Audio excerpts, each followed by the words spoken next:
রাতে ঘুমন্ত অবস্থায় এই ৫ জনকে হত্যা করা হয় এবং তার স্ত্রীকে আপনারা দেখছেন যে জানালায় বেঁধে রশি দিয়ে তাকে হত্যার পর সেখানে ঝুলিয়ে রাখা হয়। গতকালকে রাত ভোর ৩টা থেকে ৪টার মধ্যে আনুমানিক এই ঘটনা ঘটে। ঘটনার সূত্রপাত শুরু হয় হচ্ছে আপনার এই ওদের পারিবারিক কলহ। আমরা আপাতত যেটা বুঝতে পারতেছি পারিবারিক কলহ থেকে তারপরে তাদের মধ্যে ঝগড়া বিবাদ শুরু হয়। সম্ভবত ছেলেটা নেশাগ্রস্তও ছিল ওই অবস্থায় যখন এই ঘটনা ঘটে। তো তারপরে গতকালকে হচ্ছে তার শ্যালক সহ টোটাল ৫ জনকে সে হত্যা করে। তার মধ্যে গতকাল সে তার শ্যালককে ফোন করে নিয়ে আসে যে তাদের গ্রামের বাড়ি হচ্ছে গোপালগঞ্জে। তো চাকরি দিবে এই মর্মে তাকে ফোন করে আসতে বলে। তো সে আস্তে আস্তে আনুমানিক সন্ধ্যার পরে আসে, সকালে আসার কথা ছিল। তো এখানে রাতে থাকে। রাতে ঘুমন্ত অবস্থায় এই ৫ জনকে হত্যা করা হয় এবং তার স্ত্রীকে আপনারা দেখছেন যে জানালায় বেঁধে রশি দিয়ে তাকে হত্যার পর সেখানে ঝুলিয়ে রাখা হয় এবং সে ঝুলিয়ে রাখার পর সে নিজেই আবার এই খবরটা তাদের গ্রামের বাড়িতে পাঠায় যে আমরা সবগুলাকে শেষ করে ফেলছি। তখন তাদের গোপালগঞ্জ থেকে ৬টার দিকে লোকজন রওনা দেয়, আত্মীয় স্বজন, এবং সে মারার পর তার নিজের গাড়ি দিয়ে সে পালিয়ে যায়। পায়নি, তারা হলো পদ্মাতে ঢাকা ছিল, সে মায়েরা পদ্মাতে ঢাকে থয়ে গেছে, গ্রিলের যে পদ্মা টানাই থয়ে গেছে। শালা ভাই যেরকম কথা ছিল মনে করেন তাদের ভিতরে কোনো সমস্যাই ছিল না। এটা কাপাসিয়া ইউনিয়নের ৫ নং ওয়ার্ড। উনি সিঙ্গাপুর প্রবাসী, এই এলাকারই সন্তান। এইখানে বাড়িটা পুরো ভাড়া দেওয়া ছিল, গোপালগঞ্জের সহপরিবারে থাকতো।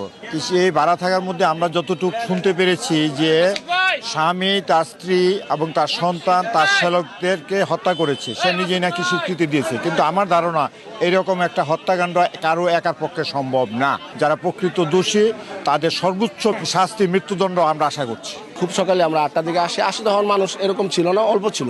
তো আমরা আসার পরে আমাদের আত্মীয় স্বজন তারা আগে খবর পাইছে, তারা গোপালগঞ্জ যারা ঢাকাতে ছিল তারাও চলে আসছে।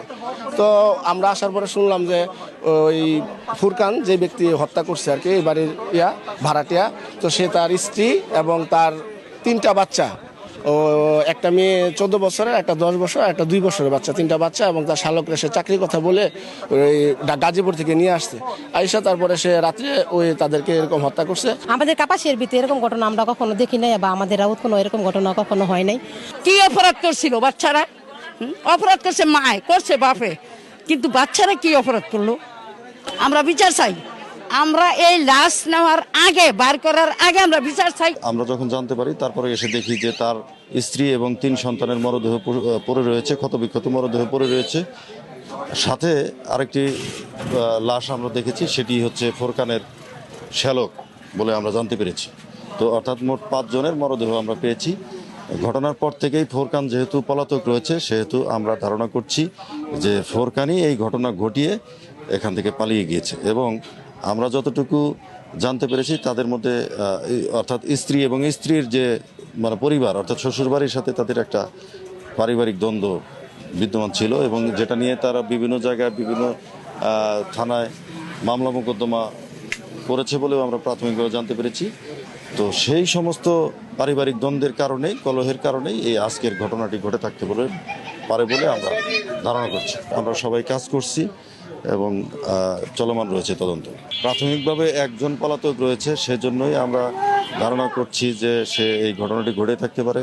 তার সাথে যদি অন্য কোনো সহযোগী থাকে সেক্ষেত্রে আমরা এই প্রাইম যে সাসপেক্ট আছে তাকে গ্রেপ্তার করার পরে জিজ্ঞাসাবাদ করলে আমরা জানতে পারব।